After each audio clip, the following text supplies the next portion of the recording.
ئاوی ناواری زەڵما لە پارێزگای ئەڵەبجە و لە ڕۆژانی جەژنی ڕەمەزانی پیرۆز ڕێژەیەکی زۆر لە گەشتیاری ناوخۆی هێرێم و ناوەڕاست و باشووری عێراق سەردانی ناوچەکەیان کردووە.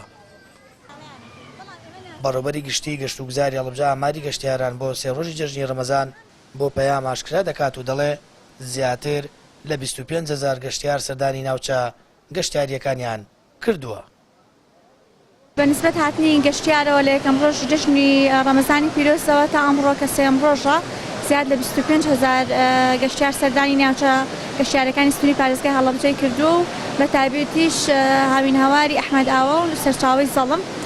ئامارەکان زۆر باشن لە ئاستێکی دڵخۆشکردن و لە چاو ساڵی ڕابردوو ئەم کاتە و جەژنی ڕەمەزانی پیرۆز ئامارەکان و ڕێژەی هاتنی گەشتیار زیادی کردو.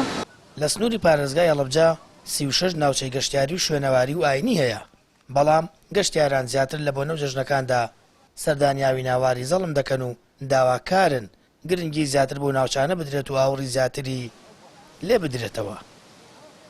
هەتا بڵێ منتیقەیەکی گەشت و گوزارە داهاتێک و دەرامەتێکی زۆریە بۆ منتیقەکە، بەڵام حکومەت چونکە خۆی بە ساحێبی نازانێت هیچ بایەخێکی پێ نایە لە ڕێگەوبانەوە لە ڕێگەی خزمەتگوزاریەوە بووایە ئیساکە هەموو کەسێکە هاتە ئێرەوە نەفەری شتێکی لێوەرگرتایە بۆ خزمەتکردنی ناو خۆی ناوچەیەکی خۆش و حتا بڵێ فێرک و سازگار و خۆشە، بەڵام خەڵکەکە بێ ڕاعایەتەوە بکات تۆزە پاکۆ بخینی ڕابگرێت پاکو خاوێنی ڕابگرێت. خزمەتگوزاری تقریبان باشە، وەڵام ئەگەر زیاتر بێ باشترە.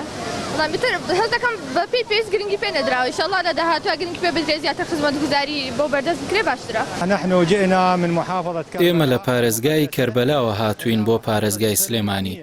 بینیمان لێرە خزمەتگوزاری زۆر باشە، ناوچەکە و دیمەنەکانی زۆر خۆشە. سوپاستان دەکەین، سوپاسی هەوڵەکانتان دەکەین بۆ دابینکردنی ئاسایش و خزمەتگوزاری. ئێمە زۆر خۆشحاڵین بە هاتنمان بۆ هەرێمی کوردستان.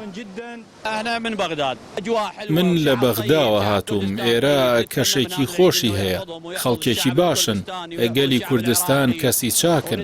لەم جەژنەدا هیوای سەلامەتی بۆ گەلی کورد و گەلی عێراقی دەخوازم.